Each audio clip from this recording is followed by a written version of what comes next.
são chegados os tempos. O Espiritismo, na condução do nosso codificador Allan Kardec, adentrou no mundo dos espíritos e de uma maneira muito peculiar nos esclarece sobre aspectos que antes foram abordados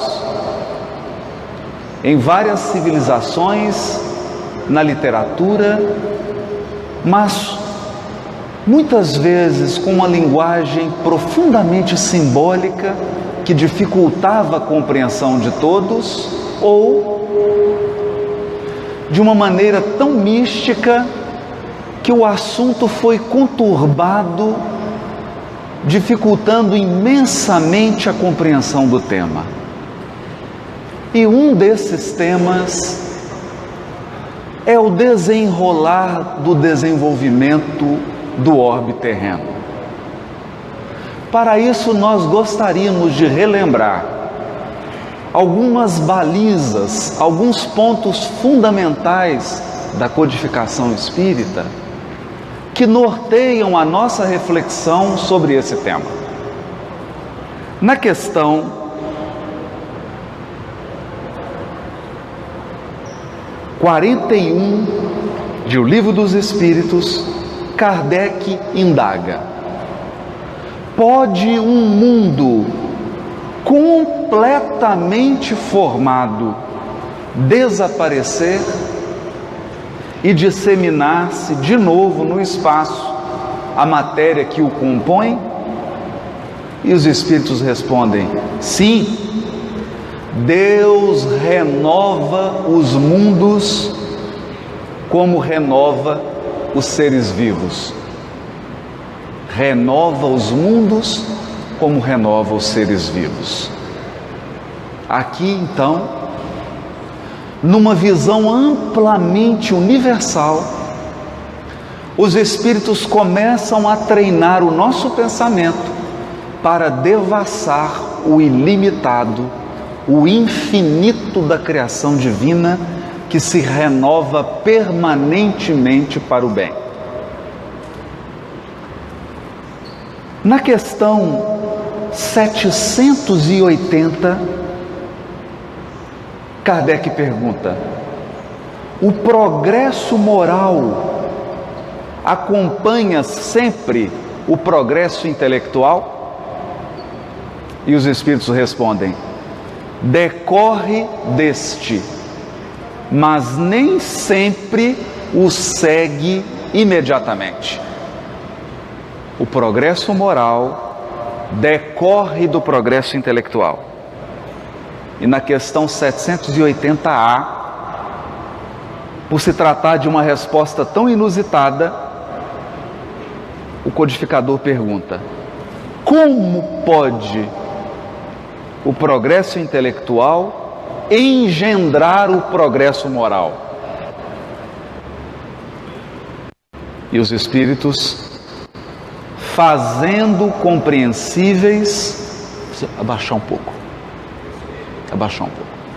fazendo compreensíveis o bem e o mal, o homem desde então pode escolher.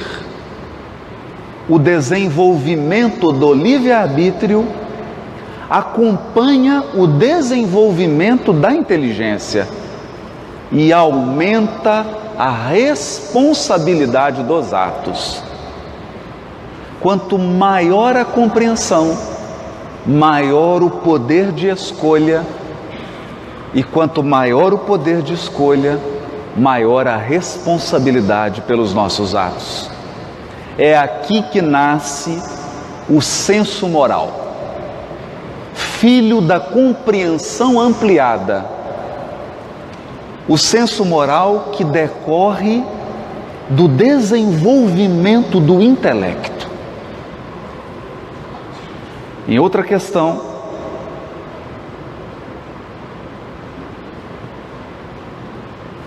questão 114, quando Kardec trabalha a progressão dos espíritos Ele pergunta: os espíritos são bons ou maus por natureza? Ou são eles mesmos que se melhoram? Há uma criação de espíritos maus e de espíritos bons? Ou são os próprios espíritos que se melhoram? São os próprios espíritos que se melhoram.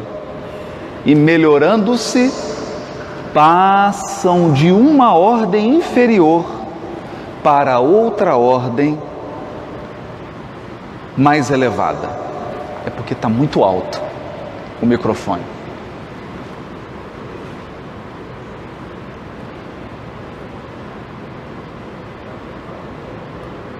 É assim que nós podemos adentrar num tema importante da codificação espírita, que é a classificação dos espíritos. Na primeira ordem, os espíritos imperfeitos; na segunda ordem, os bons espíritos; e na terceira ordem, os espíritos puros, cuja característica dessa ordem é o completo desprendimento da matéria e uma superioridade intelectual e moral. Por que estamos relendo e redizendo todas essas questões? Para mostrar que, ao tratarmos do tema "São chegados os tempos", o Espiritismo não traz nenhum misticismo ou ideia fantasiosa. Ao contrário, a doutrina espírita nos mostra uma sequência natural do progresso individual e do progresso dos mundos. Portanto, no livro A Gênese, a conclusão de todo o raciocínio que estamos fazendo até agora está numa mensagem do Dr. Berry. No último capítulo do livro A Gênese, item 9. Olha o que esse espírito vai dizer. Sim, de certo a humanidade se transforma como já se transformou noutras épocas. E cada transformação se assinala por uma crise. Crise que é, para o gênero humano, o que são para os indivíduos as crises de crescimento. As crises, se tornam muitas vezes penosas, dolorosas e arrebatam consigo as gerações e as instituições, mas são sempre seguidas de uma fase de progresso material e progresso moral. A humanidade terrestre, tendo chegado a um desses períodos de crescimento, está em cheio, há quase um século, no trabalho da sua transformação, pelo que a vemos agitar-se de todos os lados, presa de uma espécie de febre com que é impelida por invisível força. Assim continuará, até que se haja outra vez estabilizado em novas bases. Quem a observar a terra, achá-la-á muito mudada em seus costumes, em seu caráter, nas suas leis, em suas crenças, numa palavra, em todo o seu estado social. É aqui que nós podemos compreender a grandeza da abordagem espírita do tema. Ninguém sai da infância e ingressa na adolescência sem uma crise. É uma crise que se expressa no aspecto físico corporal, mas é também uma crise que se expressa no aspecto psicológico.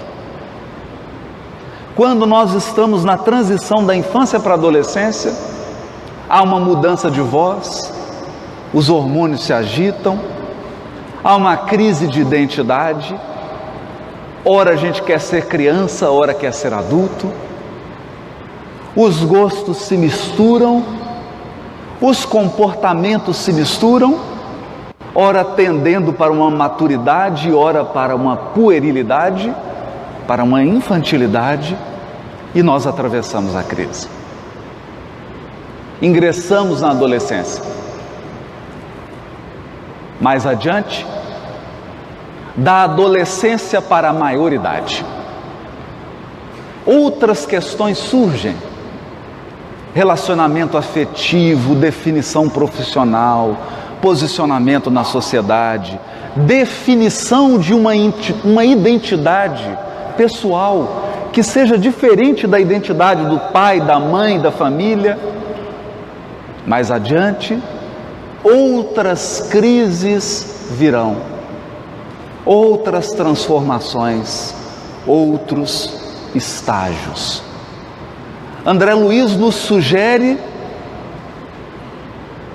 aliás, retomando uma tradição místico-espiritual, de que a encarnação realmente se completa aos 7 anos de idade.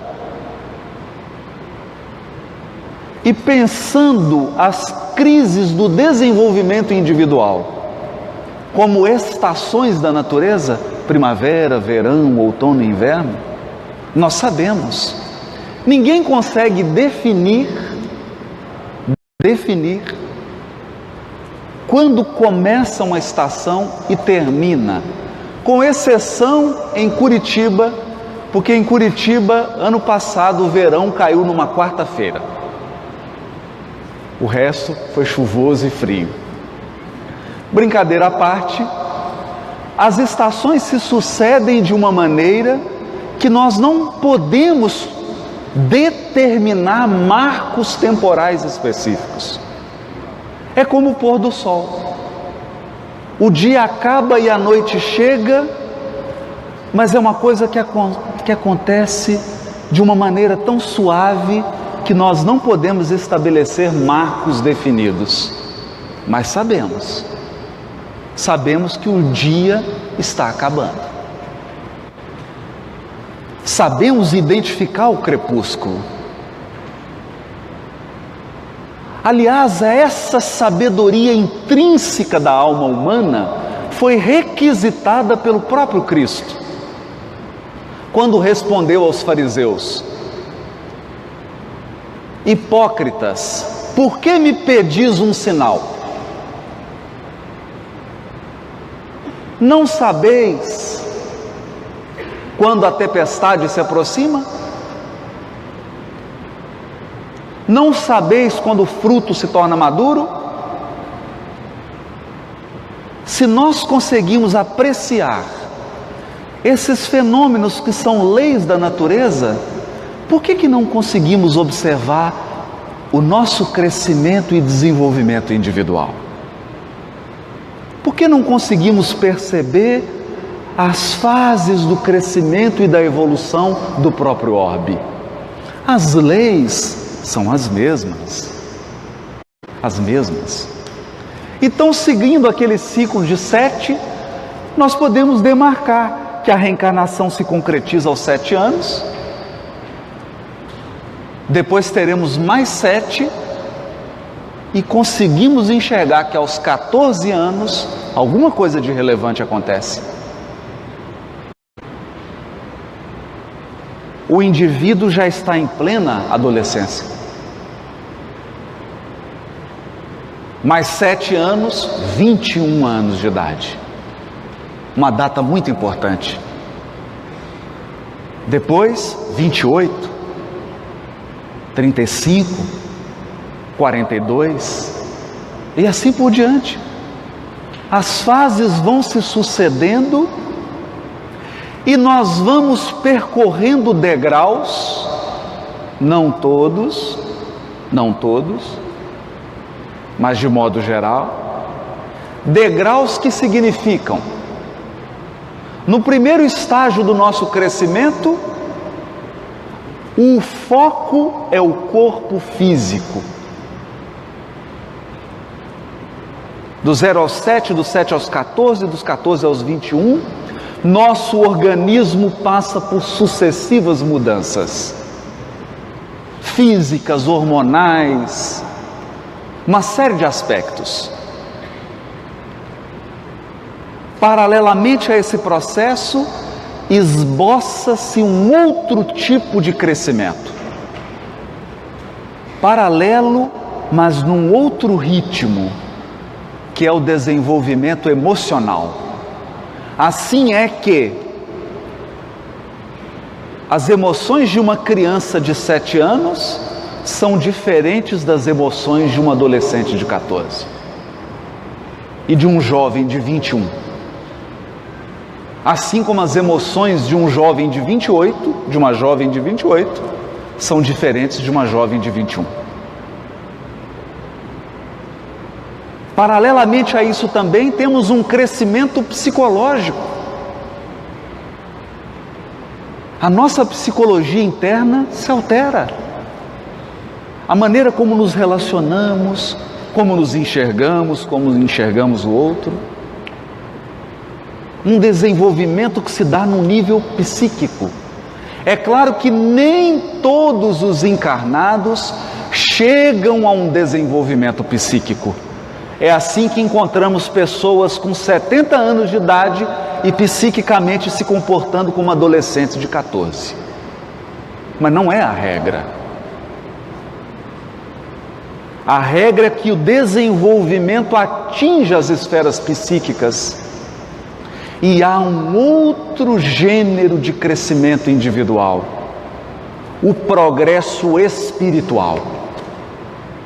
É assim que a nossa experiência espiritual é uma aos 14 anos, mas é outra completamente diferente aos 42.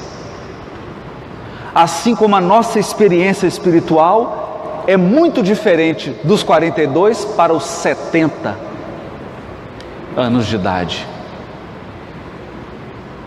Observando então as pessoas, se nós olharmos para o lado, é isso que o Espírito está apontando.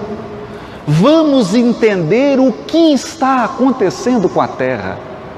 A Terra também passou pela sua infância. E o que se trabalha na infância? O aspecto material, o corpo. A Terra também passou por convulsões, definições de continentes, definição da sua forma geológica. Era a infância terrena, que os espíritos chamam de mundo primitivo. É quando um homem está num processo de desenvolvimento físico. Ele está se definindo como um planeta. Acontece que chega um momento que fisicamente o orbe se estabiliza.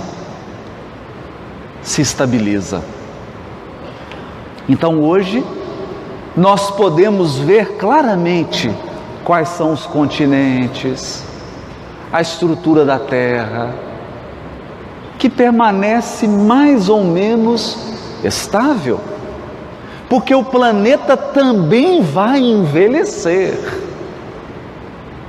A Terra também chegará à velhice e o planeta Terra também irá morrer. Por quê? Porque Deus renova os mundos como renova os seres vivos. O planeta também terá o seu ciclo de declínio material. paralelamente ao ciclo de crescimento material, a Terra experimentou um ciclo de desenvolvimento emocional e psíquico. E aqui vale lembrar: quantas civilizações já passaram, quantos movimentos sociais, quantas experiências o gênero humano já fez. Pense na Grécia Antiga,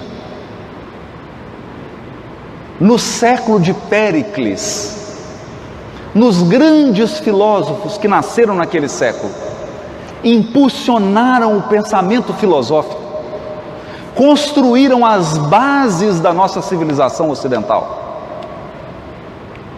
E de outro lado, a antiga China, a Índia, também trabalhando a consolidação da civilização oriental.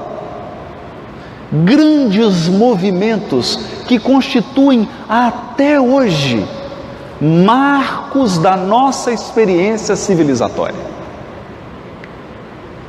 Tudo que fazemos lembra, de certo modo, o Oriente e o Ocidente.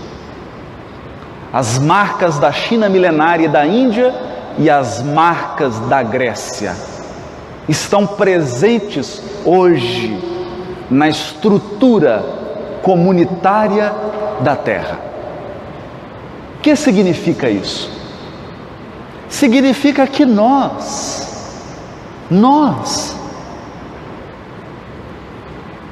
encarnados e desencarnados presentes aqui,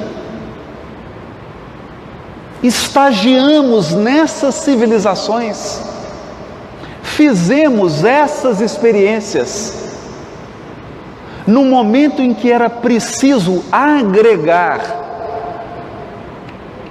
aprendizados específicos ligados ao desenvolvimento do intelecto. Foi necessário que o homem abandonasse as cavernas e a vida primitiva de caçador e aprendesse a manipular o fogo, a manipular o ferro, o cobre, aprendesse a cultivar a terra, aprendesse a cuidar de animais, aprendesse a se estruturar socialmente através de um governo, de pequenas comunidades, e o resto todo mundo já sabe, é história. Quantos erros cometidos, quantos acertos, quantas experiências que podem ser aproveitadas e quantas experiências que devem ser descartadas. Tudo isso a Terra viveu.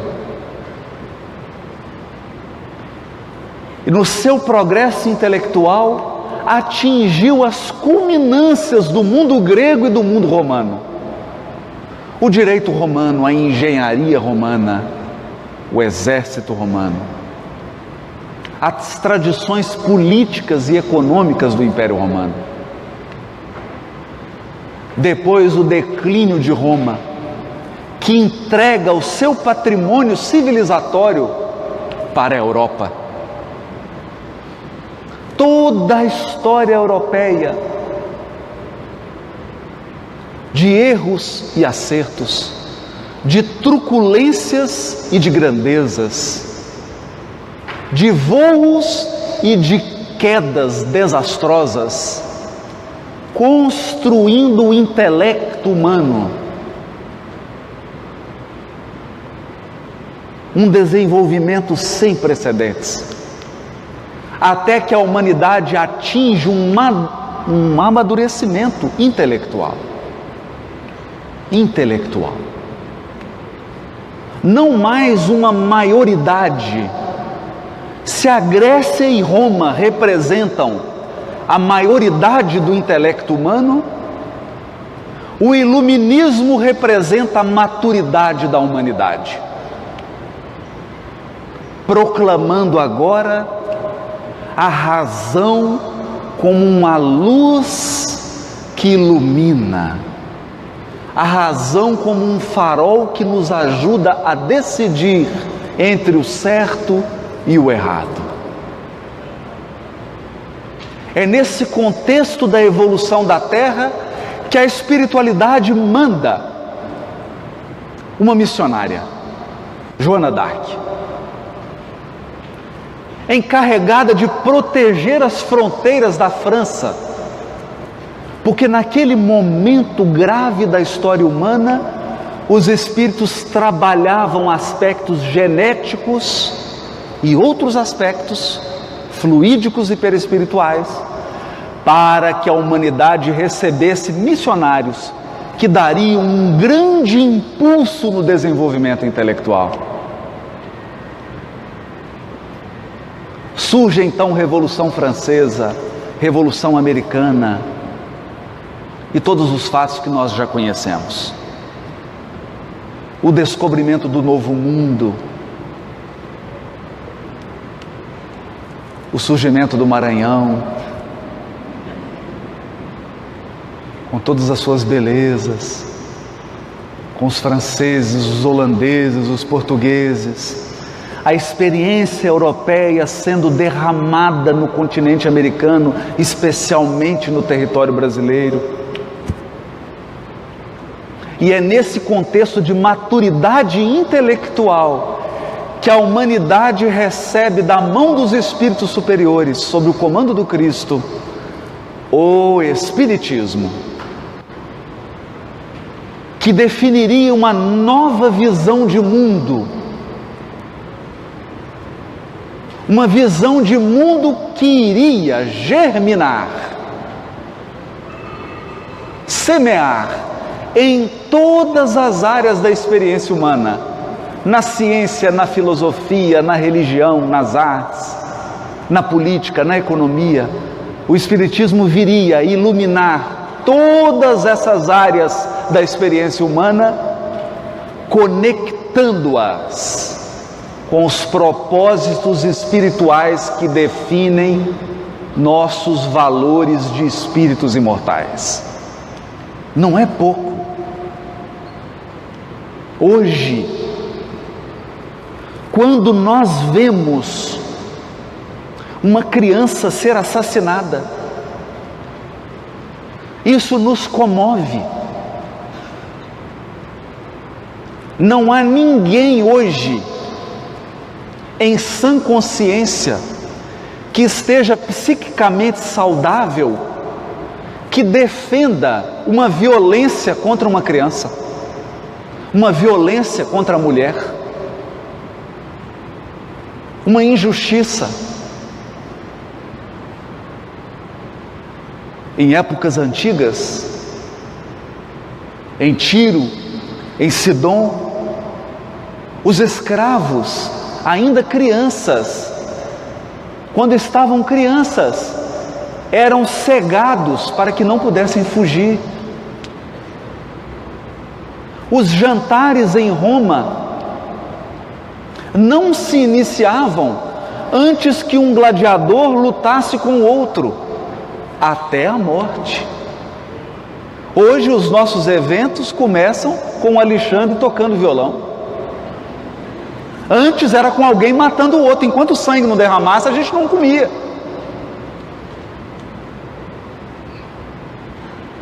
E isso fere a nossa sensibilidade. Por quê? Porque a humanidade conquistou um progresso intelectual.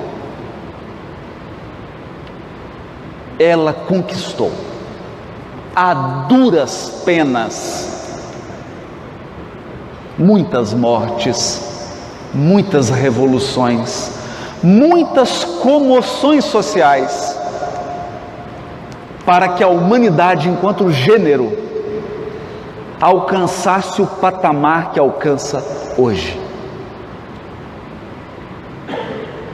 Surge então o século XX e o progresso intelectual dá um salto nunca antes visto. nunca antes visto. Se em 1902 você encontrasse alguém e dissesse para alguém que teria um aparelho que você poderia conversar com uma pessoa em outro país, vendo a imagem dela, você seria internado no hospital psiquiátrico ou levado para uma sessão de exorcismo, porque seguramente você estaria com o diabo no corpo. Hoje, as comunicações deram um salto e a renovação tecnológica é tão veloz que nenhum de nós hoje é capaz de prever como será em outubro de 2018. Ninguém se arrisca. Nós não sabemos nem como será o computador daqui 2 anos. Cada vez mais aeronaves cruzam os céus numa velocidade mais rápida. Processos de sincronização e GPS permitem que nós tenhamos mais aeronaves no céu do que no solo. O progresso intelectual segue com toda a sua força, mas se o progresso intelectual é uma onça pintada com fome, o progresso moral é uma tartaruga de barriga cheia.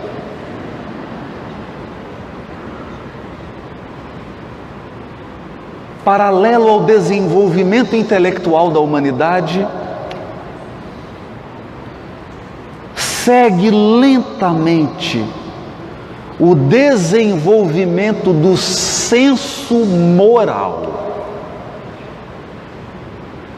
O senso moral é aquele aperfeiçoamento interior das almas que as tornam sensíveis ao belo e ao bom. Ao belo e ao bom. O senso moral torna as almas predispostas ao trabalho, à disciplina, à ordem, ao respeito mútuo. O senso moral constrói a legítima fraternidade, a legítima igualdade com respeito às diferenças e a legítima liberdade, que é a liberdade estabelecida no cumprimento do dever de modo irrepreensível. O senso moral segue devagar. E é assim que nós podemos afirmar que os tempos são chegados, não por uma razão mística, por uma avaliação madura de que a humanidade vive uma crise sem precedentes, mas uma crise de crescimento,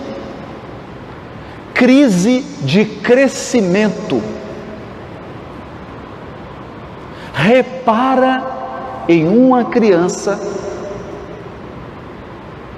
cujos dentes começam a nascer. O que acontece com uma criança? Ela fica nervosa, ela sente dor, ela fica agitada. Toda crise de crescimento produz ansiedade.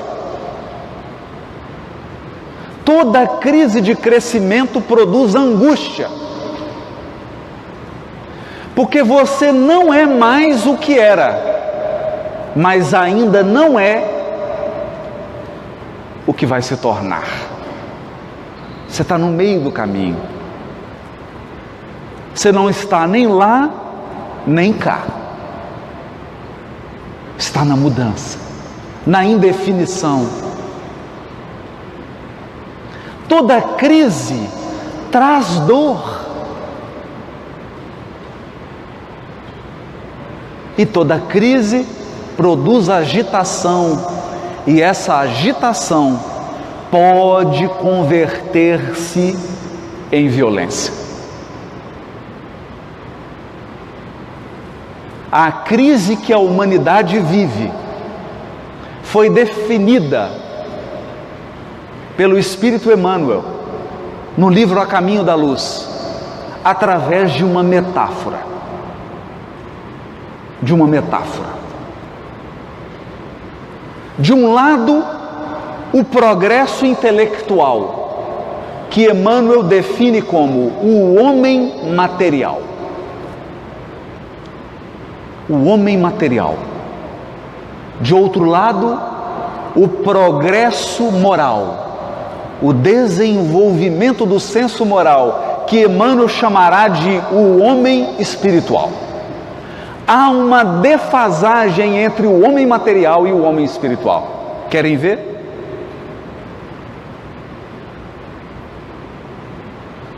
Hoje, aqui em São Luís, você dá entrada em um hospital.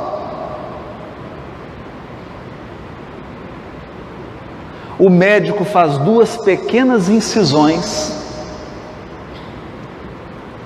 e, através de uma câmera, um médico em Londres pode operar você.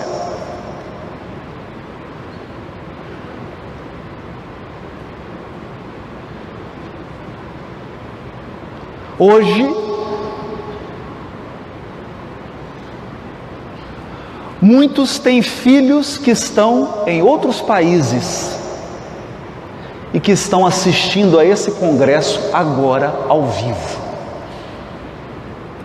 Nesse momento, você sentado aqui em São Luís está assistindo essa palestra, mas tem alguém, tenho certeza que tem, no Japão assistindo essa palestra, na Alemanha, na Itália, com um celular ou com um computador na mão, tendo acesso instantâneo, vendo, não só ouvindo, assistindo, como se estivesse presente. No entanto, embora o homem material tenha todos esses recursos, você liga a televisão e encontrará uma pessoa que alugou um carro, que se dirigiu a uma praça na Espanha, atropelou e matou dezenas de pessoas.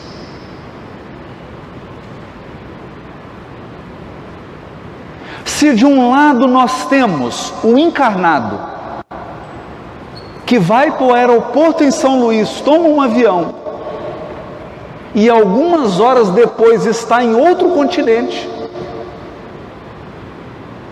simultaneamente, nós temos uma pessoa responsável pela guarda de uma creche, que põe fogo em várias crianças e põe fogo em si mesmo.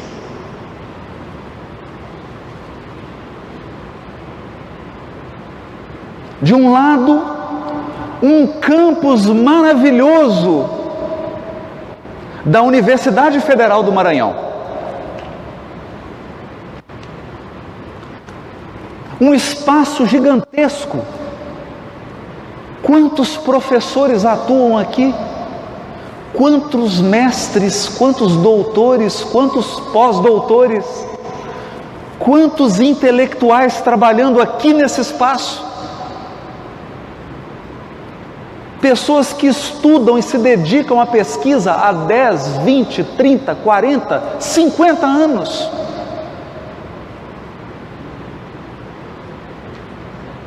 Com uma agudeza intelectual enorme. E aqui em São Luís, enquanto eu estou falando, provavelmente uma ou duas pessoas já cometeram suicídio.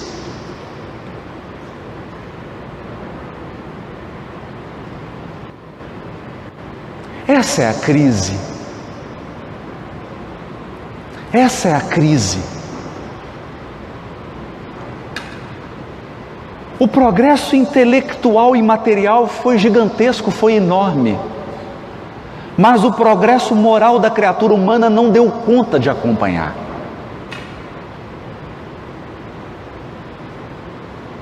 E assim, embora nós tenhamos instituições respeitáveis, elas não funcionam. E nós acreditamos que a solução é criar outra instituição para que a instituição principal funcione.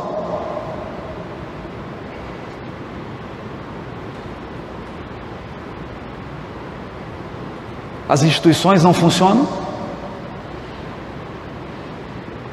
Os conceitos religiosos tradicionais já não atendem o anseio das pessoas de hoje? Já não calam na sua alma? Não são capazes de consolar e esclarecer?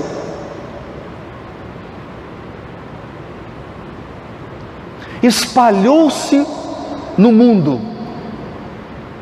um modo de vida predatório e materialista. Predatório e materialista. A ponto de alguns especialistas em economia afirmarem: se todos os países do mundo adotassem o padrão de consumo dos Estados Unidos, nós precisaríamos de 8 terras para dar conta do consumo. Por quê? Por conta do desperdício, do lixo gerado.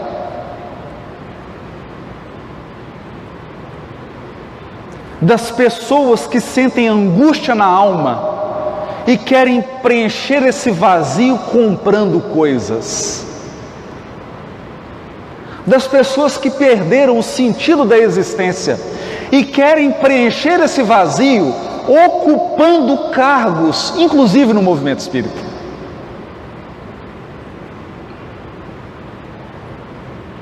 Uma crise sem precedentes. Mas calma, eu não vim aqui ser um profeta do Apocalipse. A crise é de crescimento. É de crescimento. O crescimento é inevitável, inexorável. Não há nenhum ser humano capaz de deter o progresso humano.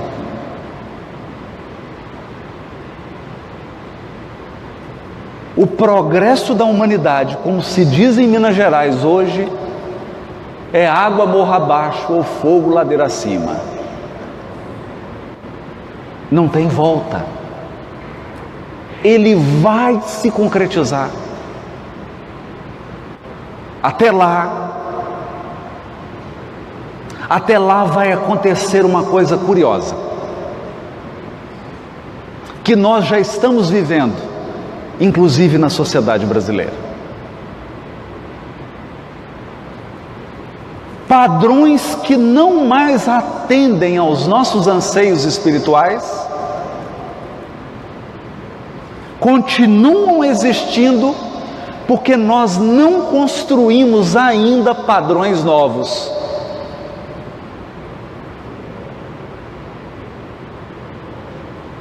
Então há uma coexistência entre o velho e o novo. O velho e o novo. É uma espécie de incoerência ou paradoxo do crescimento. Paradoxo do crescimento. Você é adolescente e tem certas horas do dia que você quer ser adulto, então você fala e a voz sai grossa. Tem certas horas que sua voz sai fina. Certos momentos você demanda do pai e da mãe que eles te tratem como um adulto. Certas horas você se comporta demandando tratamento que uma criança reclama.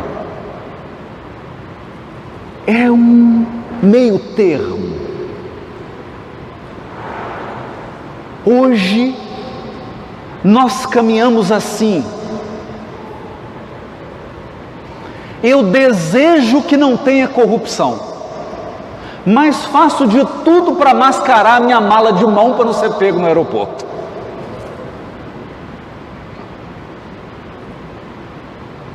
Eu exijo mais ética e transparência na política, mas me permito certos desvios na vida pessoal.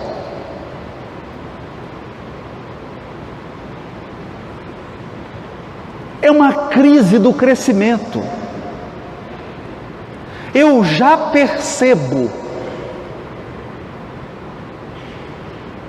mas o padrão antigo impera.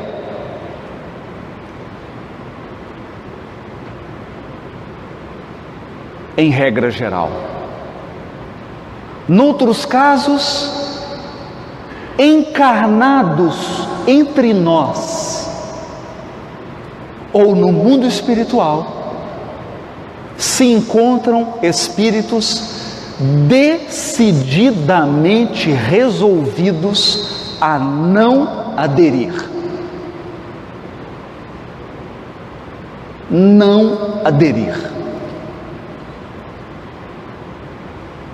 É assim que nós encontraremos na política, na economia, nas leis, no judiciário, na medicina, nas religiões, incluindo o nosso movimento, posturas que definem absoluta rebeldia.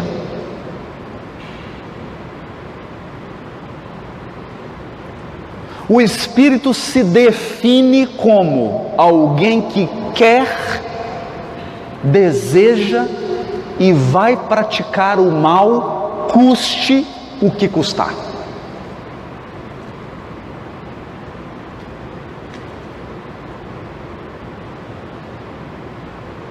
Diante desse quadro complexo, em que um grupo reduzido de espíritos se cristalizaram na rebeldia, e muitos detendo poder político, econômico e intelectual.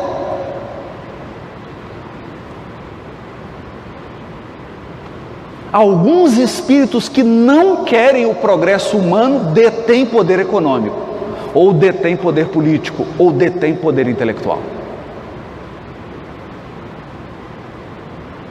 E representam polos de resistência.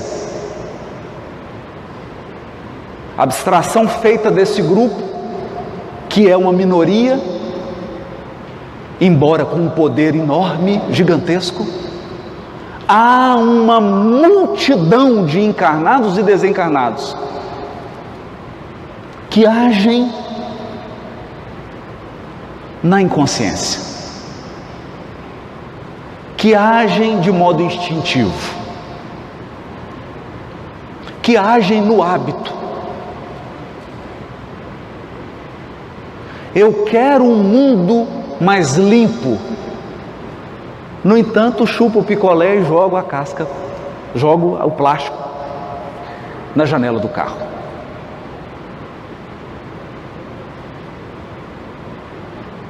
Uma incoerência entre o que nós desejamos, aquilo que nós apreciamos e meu estilo de vida.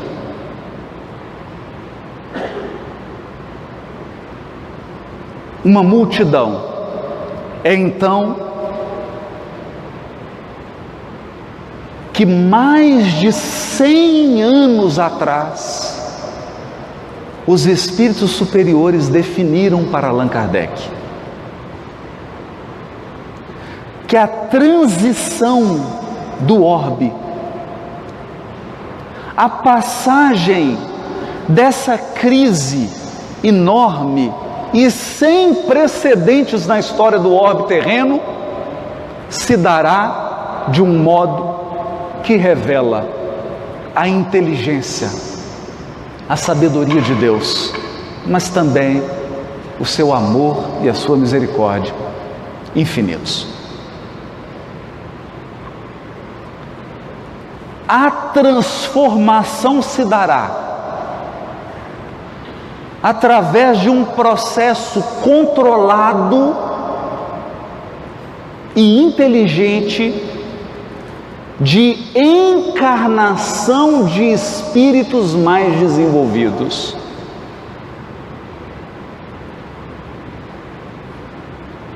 E esses espíritos, renascendo nos lares, começarão a mudar, inicialmente, a mentalidade dos seus pais, dos seus irmãos, dos seus priminhos, dos tios, das titias, dos vovôs e das vovós. Eles então continuarão provocando uma mudança na escolinha em que eles serão conduzidos para serem educados. Mais tarde, nas suas profissões, nas suas vidas afetivas, na maneira como eles vivem em sociedade, eles implementarão novos hábitos. E então se cumprirá aquela profecia do Cristo a Levi: Levi, um dia compreenderás que os homens são mais frágeis do que perversos. Através dessa nova geração, e frisa Kardec fez questão de frisar no livro A Gênese, sem nenhuma mágica, os céus não vão se abrir, não vai acontecer nada com as estrelas, nenhum disco voador. Através de um processo natural, como sempre foi.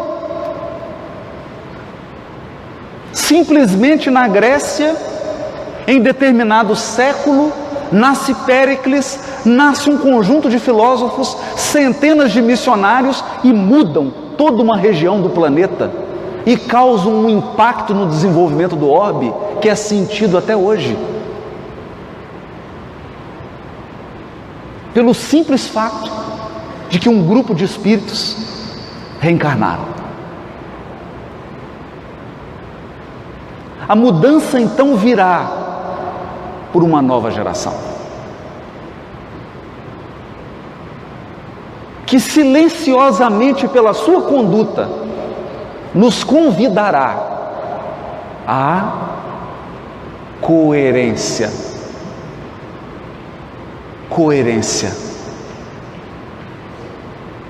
Nós seremos convidados a equilibrar,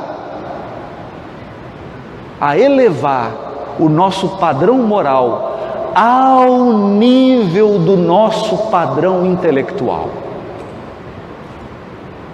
Nesse dia, nós teremos sim criaturas com imenso potencial na fala, nas artes, na escrita, na ciência, na política, em todas as áreas humanas. Mas, além de inteligentes, essas pessoas serão profundamente boas e mais, profundamente dignas, honradas, honestas, íntegras. A inteligência andará de braços dados com a bondade.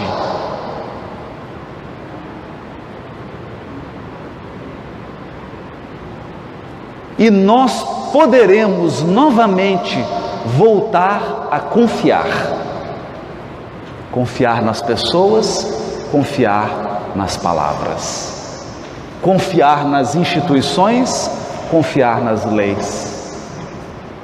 Confiar naqueles que exercem um papel preponderante na condução das comunidades, porque eles serão bons e eles estarão a serviço do crescimento da comunidade e não do interesse pessoal.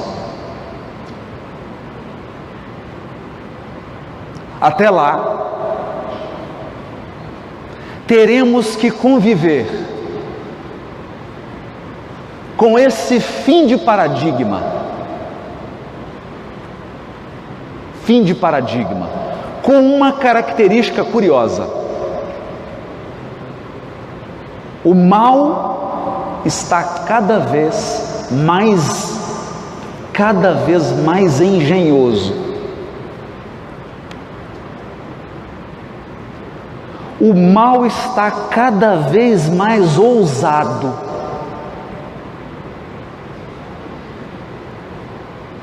Mas eu me arriscaria a dizer, o mal tem deixado de ser intrigante.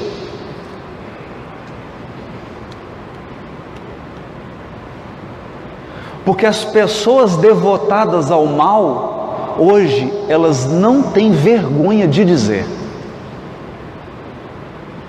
Elas assumem publicamente que querem o mal.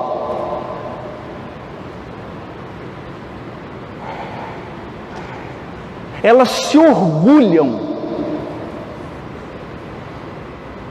de assumir a violência.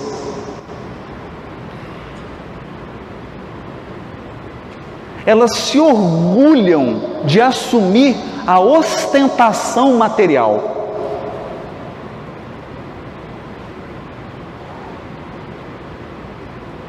Isso significa o que também os Espíritos disseram para Kardec, está no livro Obras Póstumas, que o mal entraria em desespero. Desespero para defender posições. Mas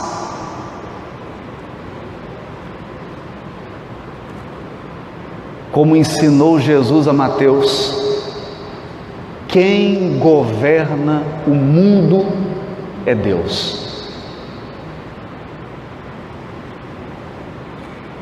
E nós, que temos essa marca de compromisso com a nova era, que temos um compromisso espiritual e intelectual com a nova geração, com a nova fase para onde a humanidade se destina, permaneceremos em prece, para não perdermos a conexão com as fontes superiores da espiritualidade. Permaneceremos no trabalho digno e no cumprimento do nosso dever, para que o nosso verbo não seja apenas um sino que ressoa, mas para que a nossa vida seja um exemplo, não de perfeição, mas de dignidade. permaneceremos na defesa dos nossos valores, defesa pacífica. Porque o bem se faz,